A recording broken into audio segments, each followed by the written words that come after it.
Well, I'm taking you to a short little prophetic book, a strange little book of Habakkuk for the next 3 weeks. We'll spend some time looking at a man, a prophet, who is bold in his prayer, maybe more bold than you dare to be, or at least than you dared to be before today. We'll see if I can convince you that Habakkuk is a man who trusts in God, trusts so much that he can be bold, he can be confrontational, he can ask to go toe-to-toe with God. Whether God answers in the way that he wants remains to be seen. We're in Habakkuk. That's on page 1017 in your pew Bibles, if you care to look on. I'll read the first chapter and the first verse of the second chapter of this short prophetic book, Habakkuk. The oracle that Habakkuk the prophet received. How long, O Lord, must I call for help, but you do not listen? Or cry out to you violence, but you do not save? Why do you make me look at injustice? Why do you tolerate wrong? Destruction and violence are before me. There is strife and conflict abounds. Therefore the law is paralyzed, and justice never prevails. The wicked hem in the righteous, so that justice is perverted. Look at the nations and watch and be utterly amazed, for I am going to do something in your days that you would not believe, even if you were told. I am raising up the Babylonians, that ruthless and impetuous people who sweep across the whole earth to seize dwelling places not their own. They are a feared and dreaded people. They are a law to themselves and promote their own honor. Their horses are swifter than leopards, fiercer than wolves at dusk. Their cavalry gallops headlong. Their horsemen come from afar. They fly like a vulture, swooping to devour. They all come bent on violence. Their hordes advance like a desert wind and gather prisoners like sand. They deride kings and scoff at rulers. They laugh at all fortified cities. They build earthen ramps and capture them. Then they sweep past like the wind and go on, guilty men, whose own strength is their God. O Lord, are you not from everlasting? My God, my Holy One, we will not die. O Lord, you have appointed them to execute judgment. O Rock, you have ordained them to punish. Your eyes are too pure to look on evil. You cannot tolerate wrong. Why then do you tolerate the treacherous? Why are you silent while the wicked swallow up those more righteous than themselves? You have made men like fish in the sea, like sea creatures that have no ruler. The wicked foe pulls all of them up with hooks. He catches them in his net. He gathers them up in his dragnet, and so he rejoices and is glad. Therefore he sacrifices to his net and burns incense to his dragnet. For by his net he lives in luxury and enjoys the choicest food. Is he to keep on emptying his net, destroying nations without mercy? I will stand at my watch and station myself on the ramparts. I will look to see what he will say to me and what answer I am to give to this complaint. This is the word of the Lord. Thanks be to God. Well, the image that I have in my mind, the image I think that would be helpful for you to have in your mind, is Habakkuk up on the walls of the city, on the ramparts of the city. And he goes up there and he sits himself down because he has just cried out to God in a very confrontational, slightly frightening way, actually. How long, O Lord? And are you just going to keep on doing this? And he sits himself down on the walls because he's waiting for God to show up, waiting for God to say something in response to these two complaints of his, this one prayer of his. And he sits down, but he can't sit there for long, and he stands up, and now he's standing on the walls, and basically he is willing to face God head on. And from that image of a man standing on the walls, expecting God to come speak to him, for me, the image starts to change. And instead of on a wall, I see him on a high rock, a rock that sticks out into a cloud, almost into space. But the thing that I have in my mind is a picture that we have of Wendy's little brother, Christian. He lives in South Africa, and up above Cape Town, there is a mountain that rises above there. But there's also a place where there's just this outcropping of rock that juts out, and it falls down below to the whole city of Cape Town and then to the ocean behind that. And when you sit on that rock, it looks like you're just suspended in space. And, of course, that's what he did. He sat cross-legged on the very end of this rock. Looks like just the slightest breeze, and he goes flying off into the air. But that's sort of a promontory, less than that, just a jutting of rock. I see Habakkuk surrounded in a cloud, and here he is, all brave and bold and angry. God, why are you not listening? Why are you not acting? And then the cloud parts, and God is there. It's like when as a kid You were railing against something that was so unjust and unfair, and you thought that your parents were being terribly closed-minded about something. And well, that's maybe later. When you're young, you just know it's wrong, with a capital W, wrong, and you're arguing and you're complaining, and then suddenly you realize, oh, I just stepped over the line. I was just a little bit too far, and I didn't see it in time. And now you know, oh, I am in trouble. That's where if you have a sibling, you start backing off towards the sibling, trying to get behind them. Now, Habakkuk is in this position where you think he's gone too far, and yet he doesn't. God doesn't zap him. God doesn't knock him off the wall. God doesn't incinerate him right there on the spot. And in that we see both God's nature and Habakkuk's great trust in God. Last picture for you. In C.S. Lewis's Chronicles of Narnia, second book, well, it's tricky now. Second book that he wrote, fourth book, if you get them in the order they're printed in now. So either 2 or 4, but Prince Caspian. There's a dwarf in this story who does not believe. He's a rational-minded, skeptic sort of dwarf.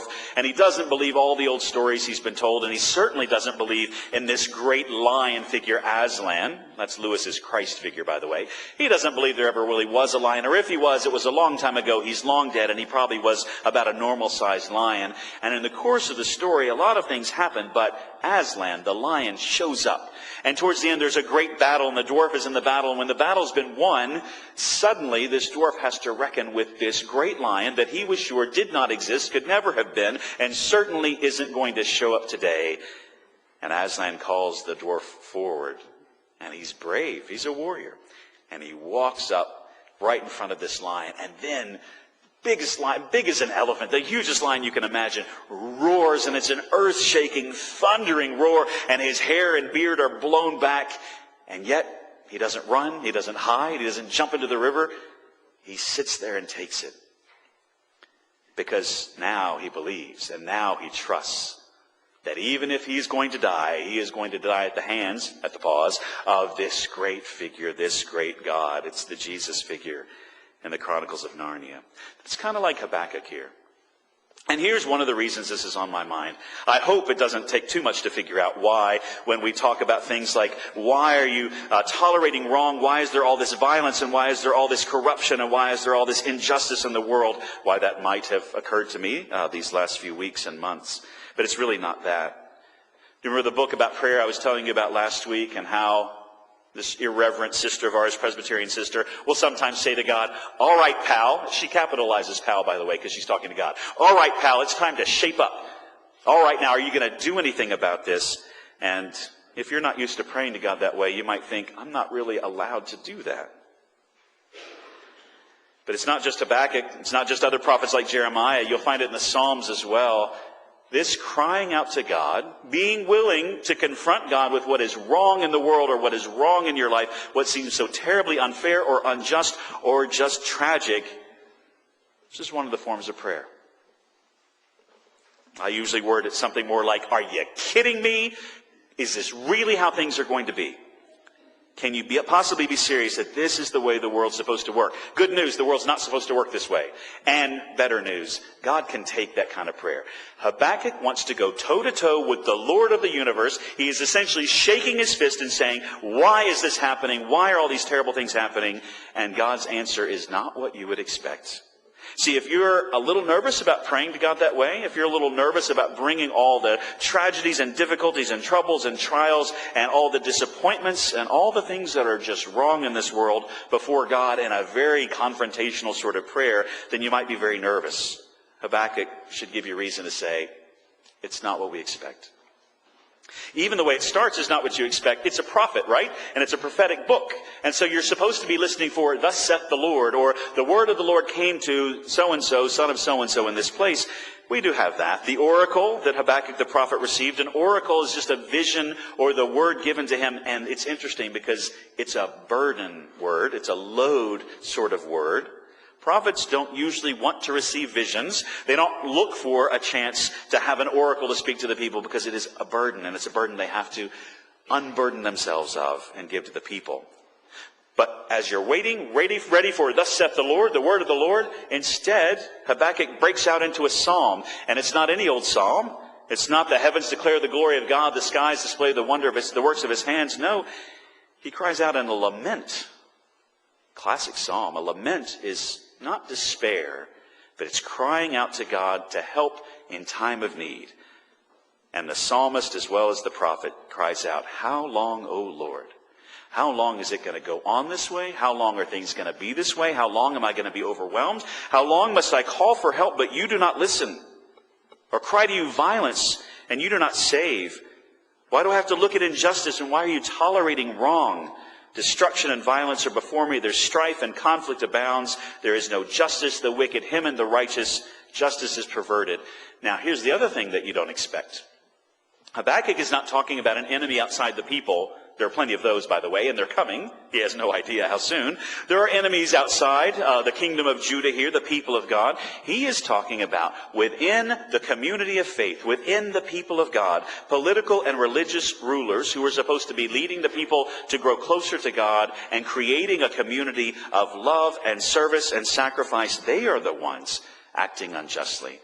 Within the people of God, folks are not treating one another as they ought to be treated. They are not treating one another as they would be treated themselves. Violence and corruption and conflict within the people of God. And for that, Habakkuk cries out, "How long, O Lord? What are you going to do when the people of God are not acting like your children, but acting worse than everybody else?" He's going to change his tune. In the end, he doesn't think they're really worse than everybody, and I'll tell you why. He cries out to God, and here's the wonder of it all. God answers. God responds. The situation is bad. Injustice, wickedness, oppression. Is God ignoring this? Is God paying no attention? Does God not care? Is God condoning the situation for God's own people? And he answers. But his answer is not what we expect, and it's certainly not what Habakkuk expected at all. God is not absent. He is not ignorant. He doesn't need Habakkuk to tell him what's going on. He's been watching his people and watching this world. He is not unaware. Here's the good news, although it's going to have some bad news with it. God tells Habakkuk, "I have a plan. More than that, I didn't just come up with my plan. My plan has been in place. My plan is in the works. My plan is going forward. God is at work. Even in this unjust, wicked, violent situation, God is at work." That's the good news.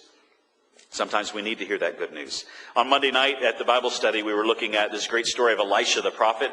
And he was in a city, and he and his servant were being pursued so that they could be captured or killed. And so they're in this walled city, and in the middle of the night, the army chasing him surrounds the city. And so when the sun rises, all of a sudden, here they are surrounded by this great army. And Elisha seems really rather calm, cool, and collected, and his servant is freaking out. What are we going to do now? We're all going to die.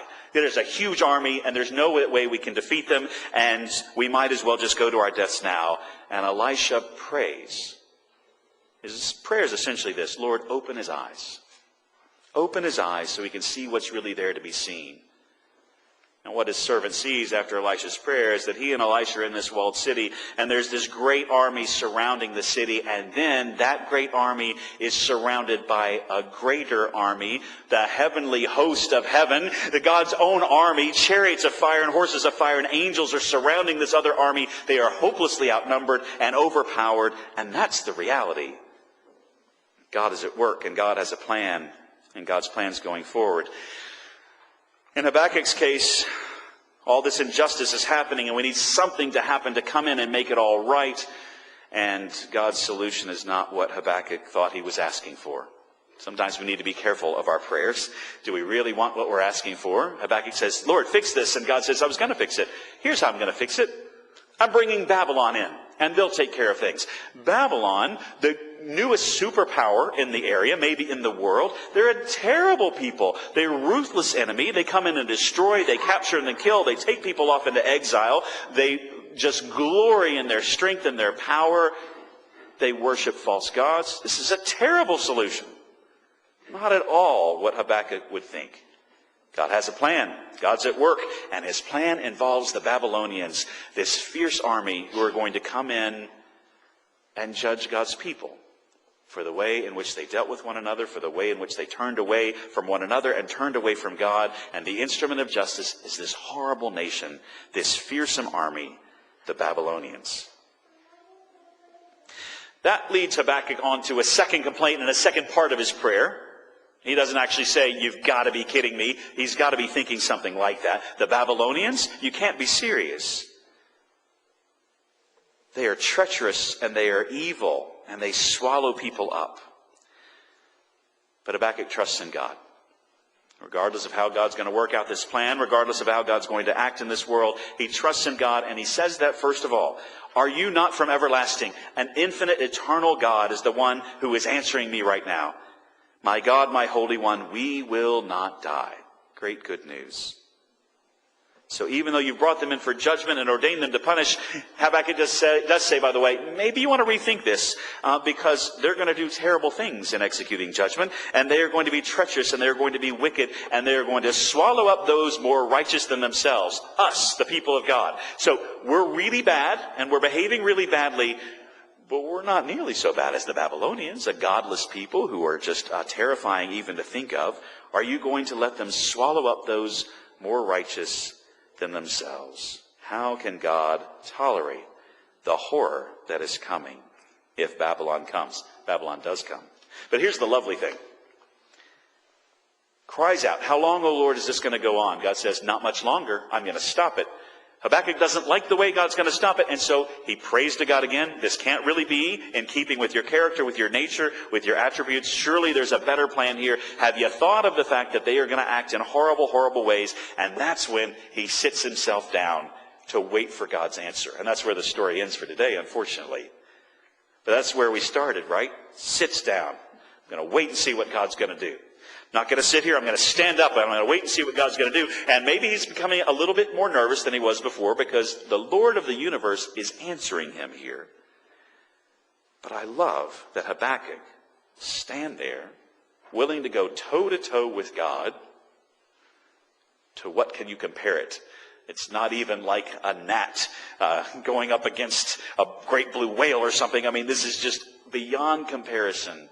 And yet he knows he is in relationship with this God. This God has promised by covenant to care for his people, promised to answer prayer. And Habakkuk is there saying, Lord, this can't be right. What are you going to do? That's a good prayer. It's a good prayer a lot of times. Whether it is whole nations or communities or your own life where things are going horribly, horribly wrong.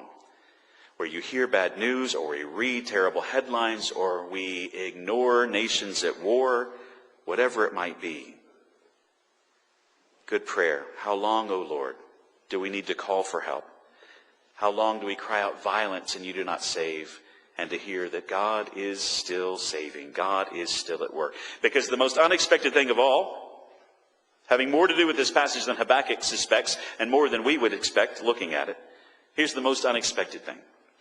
All of the wickedness, treachery, injustice, oppression, violence, murder, what have you, all the horrible things in this world now and throughout all history have been overcome.